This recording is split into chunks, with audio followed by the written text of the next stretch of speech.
All right, now, back to Richard Hoagland. Richard, you're back on the air. Okay. All right. You had some questions, I think, that were faxed in that were kind of intriguing. Well, yes. Let me talk about the material one. How do we know it's titanium? Well, first of all, the glass. The question was the concept of windows in a structure that's made of glass. Well, keep in mind the biosphere. When you look at the biosphere, what do you see from a distance? Glass. Glass on a metal frame, which is a hexagonal triangular truss. That's true. And they're having a problem keeping the windows sealed because the objective of biosphere was to seal the inside from the outside. Correct. And they had a caulking problem, and they've had leakage and whatever. But those are just mechanical things. I mean, with a little better technology, Biosphere 2 will work as advertised.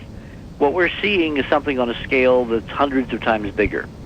And we have a dark rebar, a dark frame material, which shows up as a regular lattice gridwork.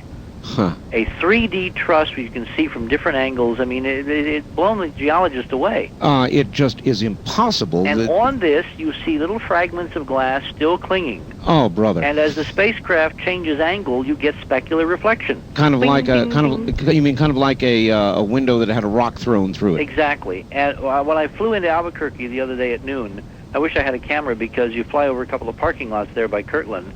And the car windshields, of course, are all oriented at relatively the same angle.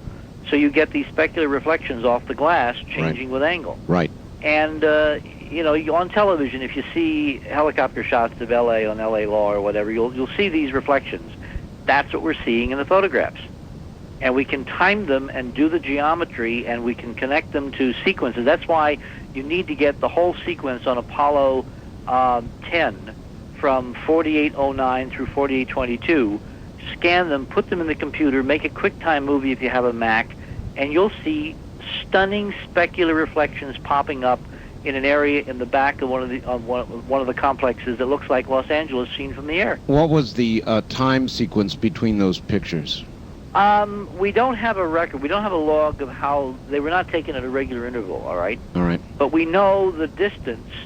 And we know the orbit altitude, and we know then, because of Kepler's third law, the orbit velocity. We're talking a few minutes. All right, and how do you conclude these other materials may have been used in this titanium or whatever? Lunar surface samples returned by the astronauts. Remember, we have actual ground truth.